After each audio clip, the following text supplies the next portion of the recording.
Hi అండి. నమస్తే. Welcome to అమ్మాయి లోకం. అందరూ ఎలా ఉన్నారు? నేనైతే చాలా బాగున్నాను. మీరందరూ కూడా బాగుండాలని మనస్ఫూర్తిగా కోరుకుంటున్నాను. ఇవాళ మన రెసిపీ వచ్చేసి గోధుమ పిండి, బెల్లంతో చాలా హెల్తీగా కొబ్బరి బూరెలు లాంటి ఒక మంచి గోధుమ బూరెల రెసిపీ. ఎలా చేయాలో చూద్దాం. స్కిప్ చేయకుండా చూడండి.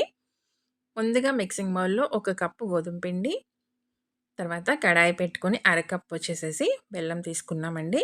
అరకప్పు నీళ్లు,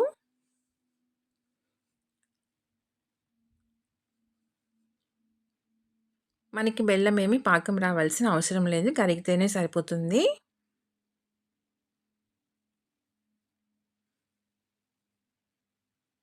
చాలా అంటే చాలా సింపుల్‌గా అండి.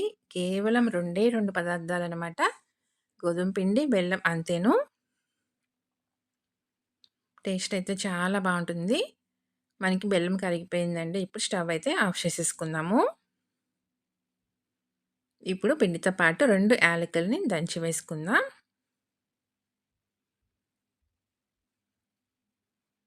ఇప్పుడు ఈ బెల్లం నీళ్ళనొచ్చేసి వేడి వేడిగా ఉండగానే ఫిల్టర్ చేసేసుకుందామండి.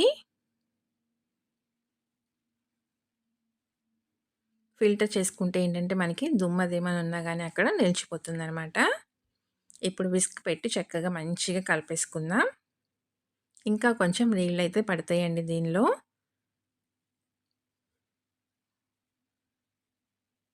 మనం బెల్లం కాగపెట్టుకున్న అదే కడాయిలో వచ్చేసేసి ఇంకొక అరకప్పు నీళ్ళైతే మనం వేడి చేసుకున్నామండి. యాడ్ చేసుకొని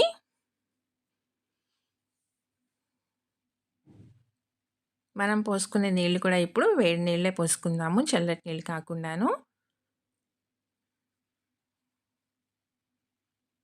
అప్పుడే మనకి గోధుమ బూరెలనేది చక్కగా మంచిగా సాఫ్ట్‌గా వస్తాయండి. మంచిగా పొంగుతాయన్నమాట.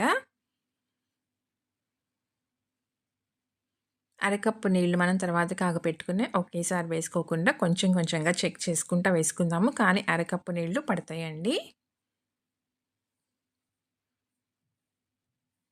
ఇలా విస్క్ పెట్టి ఉండలేమీ లేకుండా చక్కగా మంచిగా కలిపేసుకోవాలి.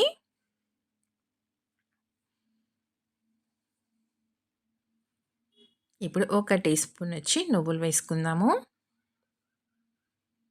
తర్వాత ఒక టీ స్పూన్ వరకి నెయ్యి వేసుకుందామండి. టేస్ట్ చాలా బావుంటుంది నెయ్యి వేసుకోవటం వల్ల.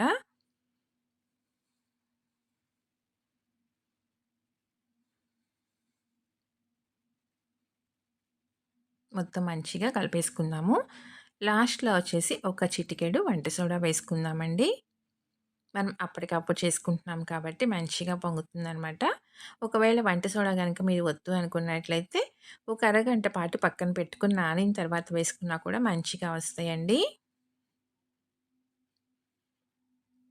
ఇప్పుడు కడాయిలో నూనె వేడెక్కింది. స్టవ్ వచ్చేసి మీడియం ఫ్లేమ్‌లోకి మార్చుకుందాం.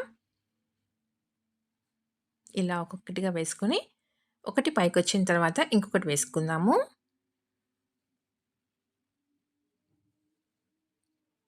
చూసారు కదా! మంచిగా బూరెల్లాగా పొంగుతాయన్నమాట. టేస్ట్ అయితే చాలా అంటే చాలా బావుంటుందండి. అప్పటికప్పుడు తినాలనిపించినప్పుడు స్వీట్ తినాలనిపించినా గానీ, పిల్లలకి స్నాక్ బాక్స్‌లోకి పెట్టివ్వాలన్నా గానీ, ఈవినింగ్ టీ టైమ్‌లోకి కానివ్వండి కరెక్ట్‌గా ఉంటుందనమాట.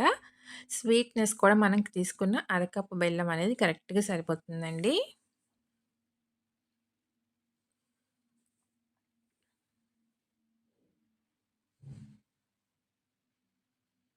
ఇలా ఒక పక్క మనకి వేగిన తర్వాత రెండో పక్కకి మార్చుకుందాం. 2 పక్కల ఎర్రగా కాలనిచ్చి తీసుకుందామండి.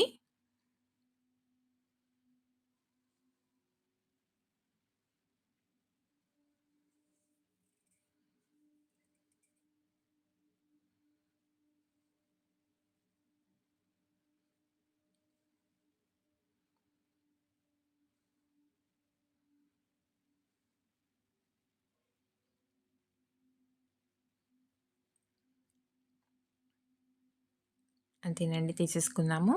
అన్నీ ఇలానే రెడీ చేసుకొని తీసుకుందాం.